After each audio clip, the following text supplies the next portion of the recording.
Well, welcome back to the Church Tech 101 podcast. This is episode 5, and it is called Get Out of the Loop. Let's talk about that.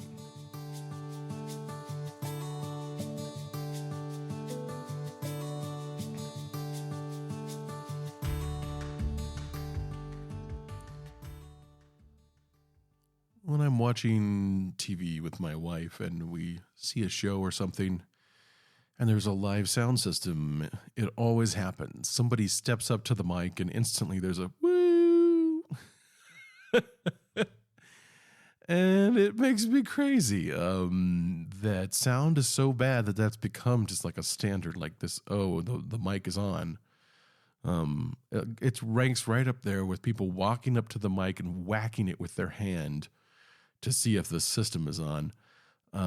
Just speaking to it. So that's another one of my pet peeves, but we're getting off course. So I wanted to talk today about feedback loops.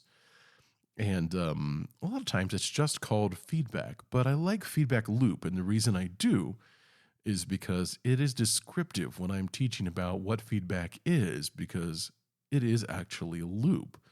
So feedback occurs when your microphone can hear the speaker system. So the speaker system is loud enough that it's getting back into the mic. And when it does that, the system amplifies it, pushes it through even louder, and it gets back into the mic even louder, and then it just pushes it out louder again, and it becomes this endless loop where it's just growing and growing in volume. And that's how the feedback loop works. And the reasons for feedback are generally pretty simple. One of them is that the mic is in a bad location relative to where the speaker is. And I've seen this in churches where the speakers are placed at the back of the platform, and then all the mics are in the front, and they're constantly having problems with feedback because all the mics are just too close to the speakers, or they're in front. And so it's just easy for a feedback loop to start. In a better scenario, speakers are out in front of the microphones or in front of the platform. And that will help a lot with feedback problems because it's harder for the output of the speaker, the noise or sound from the speaker, to get into your microphone. The other thing is that a lot of times volume is just so turned up so high that feedback will start because it's just loud enough that the mic can pick up the speaker. And so that can be a problem, but there are other issues with that too. And that's because feedback happens on particular frequencies. So it might be that frequency in your room is just really stronger than others. And it's just more prone to feedback. And we'll talk about how that can get fixed at some point too. Sort of related to that is that often the mic's too far away from whatever you're miking. So this kind of happens with soloists or people that you just hand a mic to, and they want to hold the mic kind of down, at their stomach.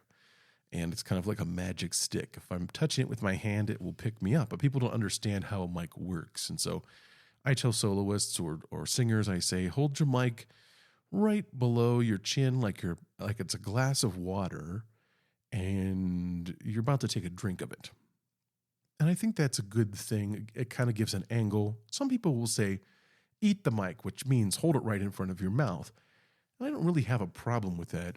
But in our age of streaming video, it doesn't really look great when all your people are just holding this fist right in front of their face. It's hard to see their expressions. It's hard to see them smile, or even hard to see them say the words to the song. And so just kind of from that perspective, I am not a big fan of Eat the Mic, just because it doesn't look great for streaming. I think you can hold it just below your mouth and get a really good sound out of it as well. Something else that I think is important is that in this mic is too far away scenario, I see this sometimes with like Christmas groups, or if you're trying to mic a Christmas play or a drama or something, that can be a problem because it's hard to just throw up a mic and then crank the volume all the way up to pick everybody up and then not have feedback. It just becomes an issue. And so, I'm sorry, you have to excuse me. I'm just getting over a cold, so that's why I'm a little growly today. But anyway, I see that a lot at Christmas time or special services or whatever, where we try to zone mic somewhere by just putting up one mic and covering just that area. And that can lead to feedback issues, especially if we're doing it with multiple microphones. Then we're creating a situation where that mic more easily picks up the speaker system and causes issues. Now you can use the channel EQ on your board for that particular mic to help eliminate feedback problems. Some of your digital boards will actually have a live view that shows what the frequency for the feedback is, and then you can move one of your EQ settings over there and make a little cut to reduce the feedback. Now, if you're using an analog board still, the one without all the screens and moving faders, it just has a bunch of knobs, you can still make adjustments, but you'll have to use probably a smartphone app to find out what the frequency of the feedback is. And I'm an Android guy, so I use an app called Spectroid, which I really like. I'm not sure what a good frequency finder would be for iDevices. I'm not positive. I think I had a couple I used to recommend, but sometimes they come and go, or they move into paid-only territory. So I was just going to recommend free ones. But there are different ones that use your phone's microphone to show what's happening. So just look up Spectrum Analyzer in the Apple Play Store or the Google Play Store. And then that'll help you find something that should be able to identify the frequency of your feedback. And then from there, you can use the knobs on your analog mixer to select that frequency or one that's close to it and make a small cut. Some of you don't have as many options in the analog world. You've only got 3 options and you can't change anything. So just pick one of the 3 that seems closest and make a small cut. Don't make a big cut. Don't turn the knob all the way down. In my rules of feedback, I have 2. One is less is more, because you can get yourself into trouble. My rules of EQ, I have 2. One is less is more, because you can get yourself into trouble real quick with a bunch of EQ cuts or boosts. And then the other one is always cut before you boost, because I'm not a fan of boosting different frequencies in the EQ. I'm a bigger fan of cutting things out, because when I remove things, I'm not turning up the volume on a particular frequency for EQ. And I don't want to do that. It ends up being a problem. So sometimes when you're looking through, you see like, man, the same EQ, the same frequency is feeding back on all my mics all the time, and I'm always having to cut it. Well, that might be a system-wide problem where you need to look at having a professional come in and do some system tuning for your speaker system. And I do not, and I will not make a how-to video on this, because there are just too many variables that involve people knowing what they're doing and having experience. And I'm afraid that I would create more messes than I would fix if I tried to offer advice on that. There are some YouTubers who will offer advice to you about system tuning, but there are a lot of considerations, including the acoustics of your room and a bunch of other things, speaker placement, etc., that factor into system tuning. And so I don't recommend trying to do it on your own. The other thing a professional will do is they'll look at your speaker placement, and that's not something that you can normally change unless you have like a portable system with stuff on stands. But you can't really, if you have an installed system, you can't really change where your speaker is. And sometimes that is the thing that is causing all the problems in your system. And so having a professional look at it and evaluate what's going on is a big plus. And they can recommend moving your speaker. I was just at a church not too long ago where we recommended that they just repoint the speaker that they had because of issues that it was giving them. So all those things are things that a professional will look at and know what to do and how to take care of it. And please, like, there are things that you can DIY, and I'm giving you advice on that.